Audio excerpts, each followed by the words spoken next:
Every day, you wake up as your own boss, making your own way. Every day, you continue your journey to change the world, your team, and yourself. Every day, you encourage, congratulate, celebrate, and reach toward your goal of being the best and providing the best. The Build Your Best Business Show is for you. The real stories of building a business from other owners and founders along the journey. Find the support and advice you need to successfully start, grow, manage, and exit your business. What are you going to do today to build your best business?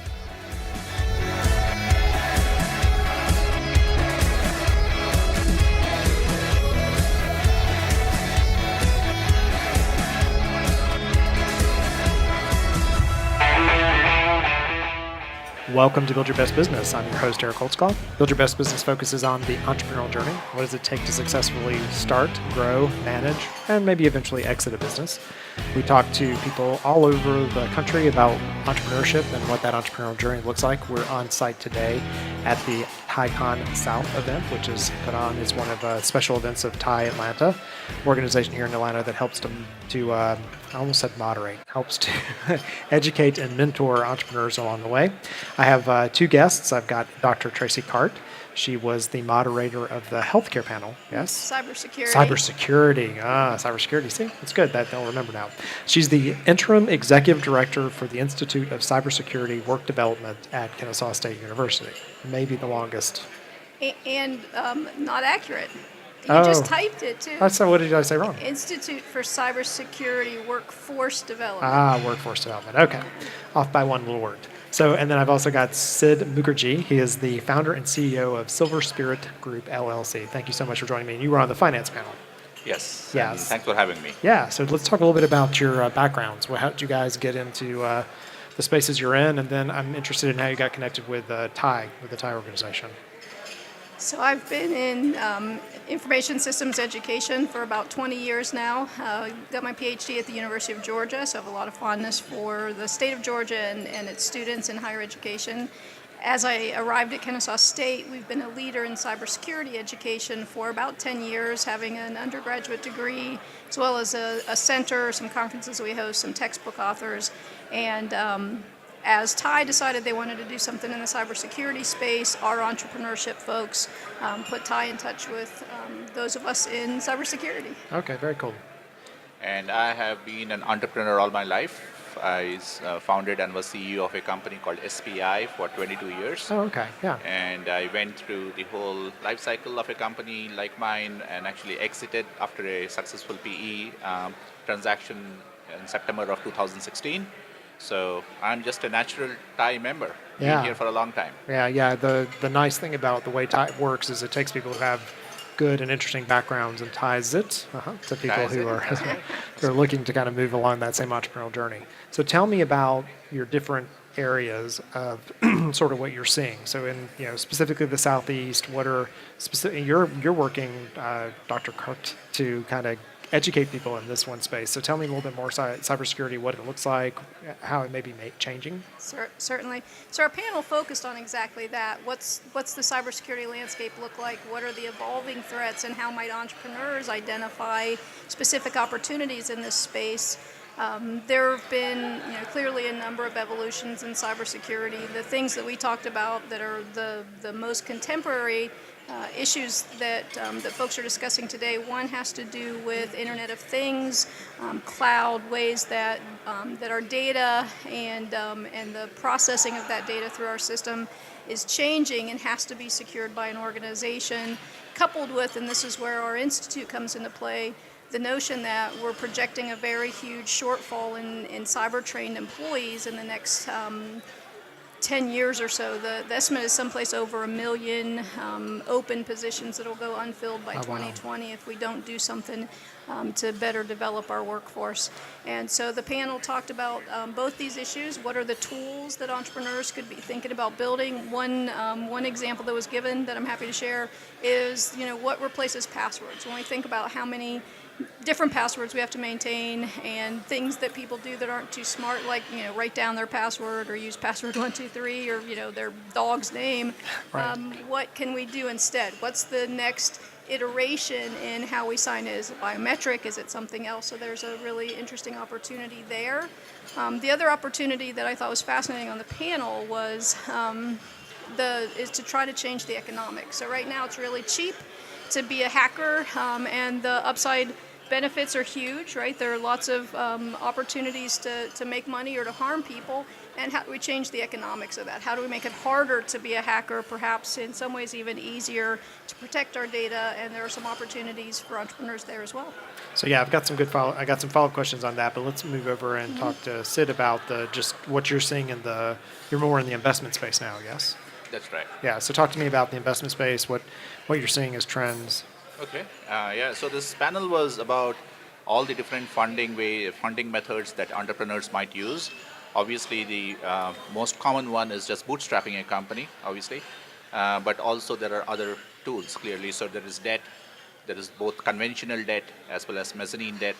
Then there are venture capitalists and venture funds that support early stage companies, and then private equity. So we covered the gamut, and we had people on the panel that were private equity operators and venture fund operators, as well as me and another entrepreneur that had been on the other side of the table. So in Atlanta, traditionally there has not been a whole lot of funding options available to entrepreneurs. That landscape is changing very rapidly. Even in the past 10 years, there are lots and lots of angel funds and venture funds that have been created in Atlanta, and there are a lot of different options that are available in every kind of funding mechanism that's available. Very cool. So turning back and talking again about the cybersecurity side, you talked about the shortfall, and in some places shortfalls because there's not being paid enough. Some is because people aren't interested in the category. Like what drives the shortfall? What's the reason that there's going to be the shortfall? So there are a number of drivers. One is there aren't enough university programs in existence to fuel 1 million plus people in the next 10 years. The other is finding ways to engage young people in this as a potential career opportunity, both men and women, to understand that this is a potential career opportunity. I'll tell you right now, our degree program is 20% female, so Okay. reaching out to women is going to be an important part of this. And then there's another step that is there are also a number of people in the workforce who are underemployed, whose opportunities are shrinking instead of growing, and looking at ways to help the folks who want to retool and develop skills in this space develop that skill set. And if you think about that concept of, when I hear cybersecurity, I immediately think about something that's changing all the time. And so going to school to learn about it or to get, to have training, I feel like it would be something that I'd almost immediately have to go get training again. So one of the things that we have a course on, how do you maintain currency? What are the sites that you go to? What are the activities that you engage in? But certainly all technology fields require you to be a lifelong learner. Yeah. That one I just hear it and I'm like, oh my goodness, I'm already behind. I know something today and I don't tomorrow. I'm sure there are things that evolved today that I don't know about, so Right. You are correct. So Sid, as you talk about different funding sources, that's often a conversation that a startup or a small business is trying to consider. Like, how do I make the decision? Because the thing you see on television and you hear people doing and is kind of glorified is the Shark Tank. I'm going to go out and raise money from a VC, and that's the way I'm going to make it happen. How do I start to decide what may be the right approach for my business? That's a really fundamental and a really good question, and this is the question that most entrepreneurs are unable to answer correctly, right? So I think the first most important thing is to validate your business idea, right? And I think to get somebody to fund your idea, even when you're starting off, is a good way, which kind of tests it in the real marketplace. But at the end of the day, whenever you're bringing in external funding in exchange of equity, specifically in exchange for equity, you also have to keep in mind that as the founder CEO, you're always trying to increase the value of your part of the company, right? So when you're giving up some portion of the company in exchange for either cash or other kinds of ways in which your company can benefit, they have to grossly exceed the equity that you're giving up. So today, Right. If it is worth X dollars, you want to, in the future, make that a multiple of X, maybe an exponential of X. And that's the big question that needs to be asked. It also depends on the kind of company that you have, right? So there are certain companies, like my company was a services company. So in fact, I bootstrapped it for the first several years. And only then I brought in a private equity company to monetize some part of the company for me, and B, also to put in cash to accelerate things like acquisitions, large acquisitions, and so on and so forth. But in the first 10, 15 years, I actually did a lot of things, including building real estate assets, as well as doing 9 acquisitions, all through cash flow. Okay. But if you have a product company where a lot of investment has to be made upfront, right? A lot of equipment, a lot of software has to be built without any revenues, then it is probably more important to bring in early equity partners. Yeah, so thinking about the overall business model and just not everybody needs to raise money. That's kind of... Not everybody needs to raise money at the same points in their company's life cycles. Yeah, Yes. yeah. So, okay, looking at it as an accelerator. I saw the movie about McDonald's last night, and so it was kind of interesting going through how he ended Absolutely. up funding that That's right. business and what that looked like towards the end. But we're going to take a commercial break, and when we get back, I want to talk about the both sides of the table for you both. So what I mean is, in the cybersecurity side, there's the good guy, the one who's protecting things, who needs to really understand how the hacker thinks, right? And then I could see in your category, Sid, that there's the small business owner who may or may not know how the investor is looking at or thinking about that evaluation. They are the good guys. They're the good guys. I got it. All right. So it's like, how do you help people put themselves in one of those shoes or the other? Because that's, it's about empathy and understanding to really get to the point of servicing both sides of those. So you're listening to Build Your Best Business. I'm your host, Eric Holtzclaw. We're coming to you from TiECon Southeast. It is a production of TiE Atlanta, one of the large organizations here that helps to mentor and educate entrepreneurs along their journey. We're talking with Dr. Traci Carte. She is the Interim Executive Director for the Institute of Cybersecurity Workforce Development, and Sid Mookerji. He is the founder and CEO of Silver Spirit LLC. Be back in just a second.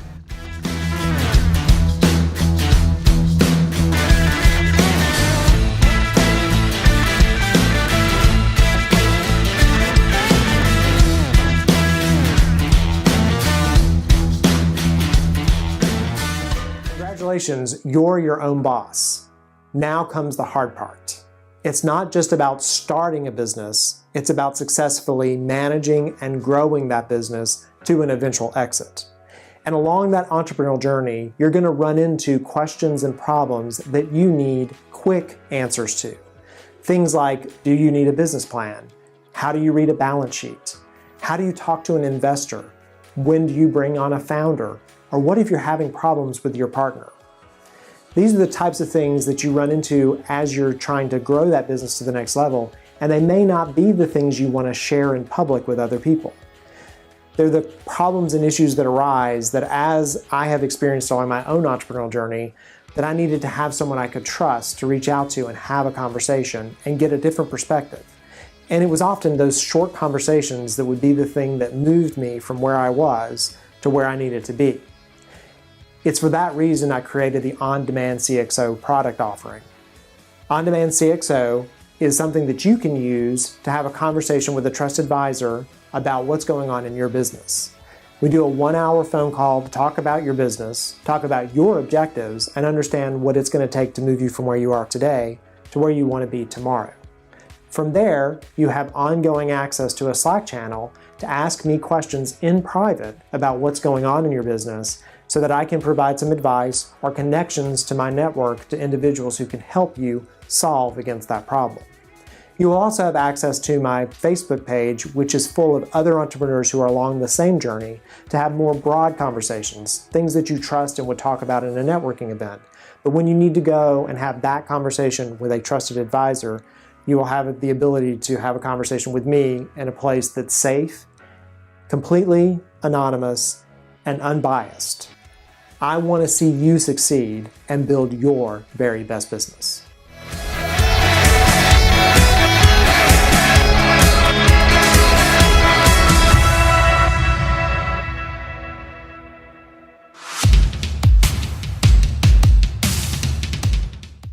And we're back. You're listening to Build Your Best Business. I'm your host, Eric Holtzclaw. Build Your Best Business focuses on the entrepreneurial journey. What does it take to successfully start, manage, grow, and exit a business? All four important parts of a business, and moving it from entrepreneurially run to professionally managed, which is where a lot of people struggle. We are coming to you from TiECon Southeast, which is a production of TiE Atlanta. We've been here getting some great interviews, talking with some of the panelists and some of the moderators. We're talking specifically with Dr. Traci Carte. She's the Interim Executive Director for the Institute for Cybersecurity Workforce Development at Kennesaw State University. Longest title ever. And Sid Mookerji, he is the founder and CEO of Silver Spirit Group LLC. Traci focuses on keeping us safe, or keeping our stuff safe on the internet through this cybersecurity, and it's always changing. And Sid is more on the finance side. So if you want to raise some money, what does that look like? So there's two sides to the table for each of you. So there's the, Traci, if you're talking about the concept of the person who wants to keep things secure, but then there's also the hacker, right? So how do you educate or teach people to learn both sides of that? So let me preface my remarks with, we are in no way trying to build hackers, nor do we see hackers as entrepreneurs. Let's be very, very clear about that. All right. But you're right in that in order to protect the data or the organization resources, you do have to be able to understand the mind of a hacker. And it's always difficult, especially when you're dealing with traditional students who are 18 to 22 years old. To what extent do you develop some skill set in them that allows hacking? And that's essentially, it's called offensive security. We teach defensive security. We do have an offensive security club, and students do compete in events called Capture the Flag, which are focused on offensive security. Fundamentally, though, what we're trying to do is help students understand how to protect data as best we're able. The fundamental truth of cybersecurity is it's not about whether you're going to get hacked. It's not even about when you're going to get hacked. It's about when you're going to figure out that it already happened. Right. And so there's also then a big part of the educational process that's about detection and correction after an event has occurred. And do you cover, because some of the companies I work with that are in that category, the concept of social engineering, which is a huge part of it. Receiving that notification. We got one last week from Facebook. It looked like it was from Facebook, but it just didn't make sense that it was from Facebook, and none of us clicked on the link, but any of us could have, And one of our panelists actually told the story of, when you engage in training in your organization, one thing you do to determine its effectiveness is you engage in some mock phishing activities of your own to see if your employees have learned not to respond. And he himself, the panelist, said, it looked like it was from my CEO. It looked like a legitimate issue, and I clicked through, and my cybersecurity team said, "Ha, we got you." Gotcha. Right? And so it is difficult when you start thinking about social engineering to make the distinction between, something that came from a prince in Nigeria that we know that we don't know and we shouldn't respond to. And it's going to give me versus- $13 billion. Right, versus an email that looks like it came from my CEO or my CFO or my CIO, and not clicking through. And some of that has to do with establishing some good communication norms in your organization where you avoid embedded links as best you're able. You have some, perhaps, structuring of a message that suggests that it's legitimate when there is an embedded link. And so we do certainly talk about those things with our students. And as a university, we have to engage in constant training of our students because universities are notoriously targeted by those sorts of phishing activities. Okay. Yeah. And so then, Sid, if we look at, being someone who's about to go out and pitch to in the investment community, empathy, understanding who the investor is and what they care about, give me some tips or techniques that I need to think about if I'm out talking to an investor and trying to raise money. Yeah, so the first thing you need to know is what money you're trying to raise, right? Like you said, there are various stages for a business, right? So it's set up the business, grow the business, and exit the business. So depending on which stage you're raising money for, your requirements will be different. And you will also probably go to different kinds of investors, okay? And then, the best thing to do is to really put yourself in the shoes of the buyer or the person that is actually going to provide you the money. And you kind of see, it's just like anything else, they have to actually see value for the money that they're going to be spending. So you have to be able to articulate that very clearly. I would also say that when you are raising money for starting up a business or growing a business, you have to have a very clear plan and very clearly articulated plan as to how you're going to spend that money. Yeah. Right? So it's not about just getting $5 million and saying, oh, now that I have $5 million, Now I'll do this, right. I'll do this and I'll do that, and suddenly I have no money again. Right. Right. So it has to be very clear with very specific objectives, with plan Bs in place, right? So that if plan A doesn't succeed, you're able to do plan B. All of these things are very important. And then you got to go and show the investor all the reasons why they should be investing in your company, right? So first of all, there's the concept. Yep. Very importantly, you need to show them a financial plan which is believable, obviously, right, based on historical information. You got to show them that you have the resources in terms of patents, if those apply, in terms of a good team to make that happen, Yeah. right? So if you are able to show all those things, then yes, many investors will be interested, and your pitch will probably succeed. Knowing what the money is going to be used for is such an important point that's often missed in those spaces. And, if you go out and buy a car, they want to know what car you bought, right? If you go buy a house, there's going to be a mortgage against it. If you start to model it against your personal, then you start to understand there's got to be a way to quote unquote secure and understand how the funds are going to be used. And that's the single most important thing to think about, and that's also the biggest thing that people make mistakes about. Yeah, You're yeah, absolutely right. Yeah. And so, Traci, I talk with a lot of what I would consider smaller companies, so small to medium size. So they may be in that $1 million to $20 million range. A lot of listeners that are in that category, and I could see them saying that that they're not as worried about cybersecurity as they should be.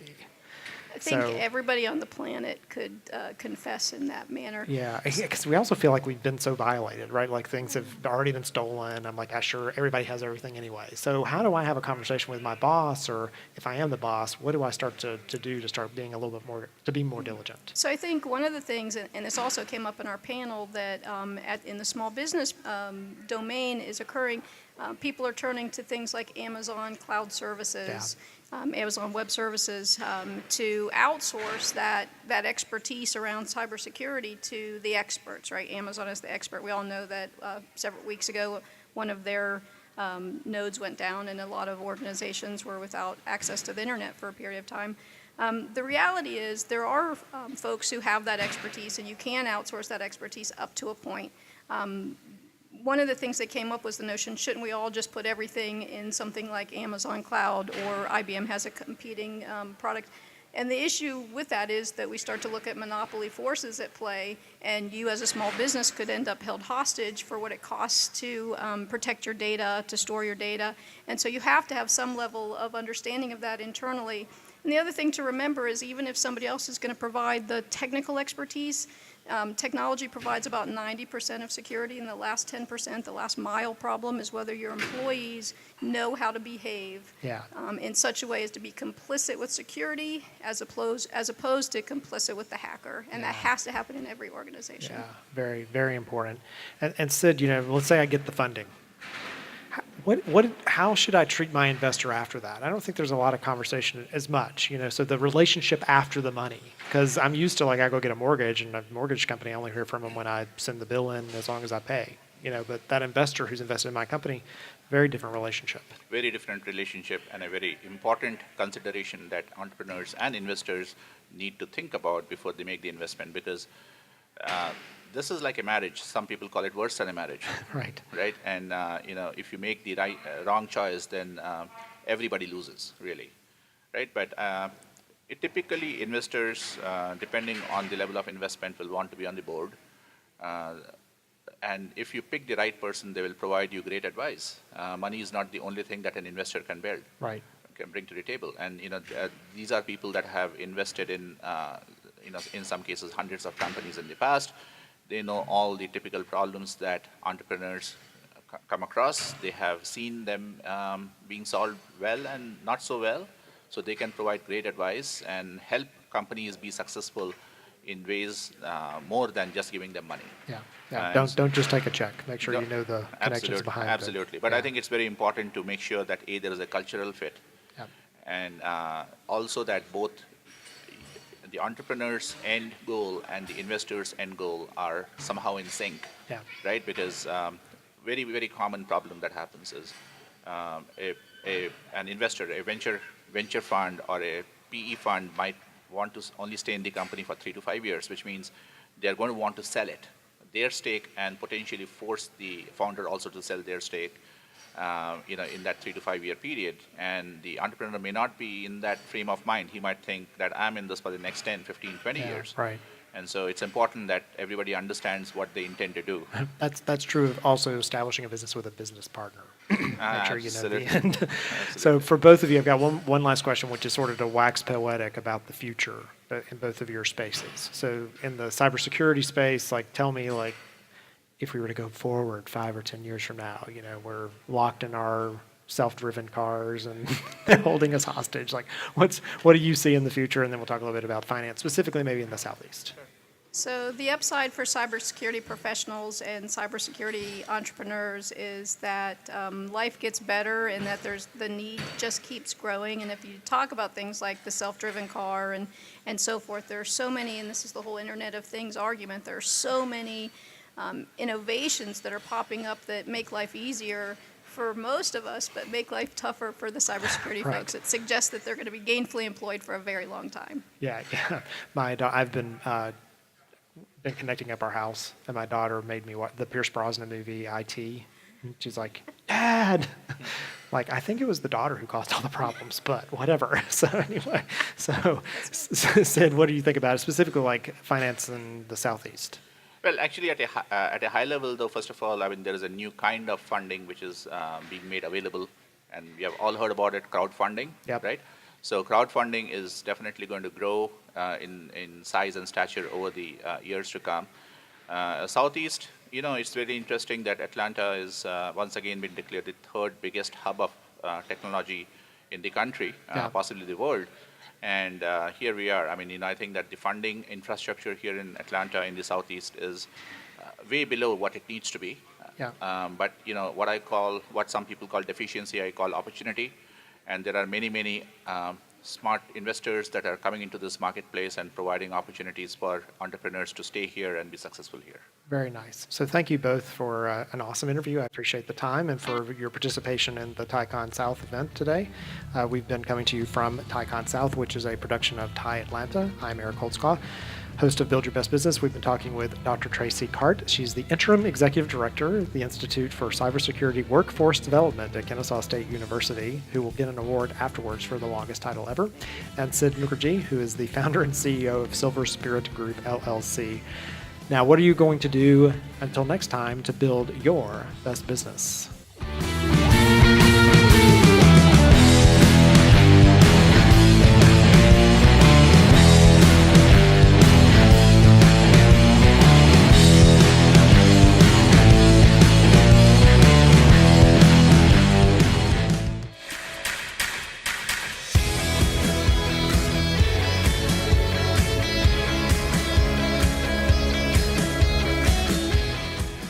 Every day, you wake up as your own boss, making your own way.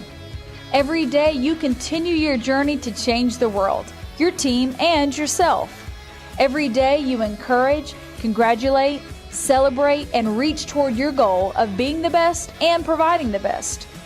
The Build Your Best Business Show is for you.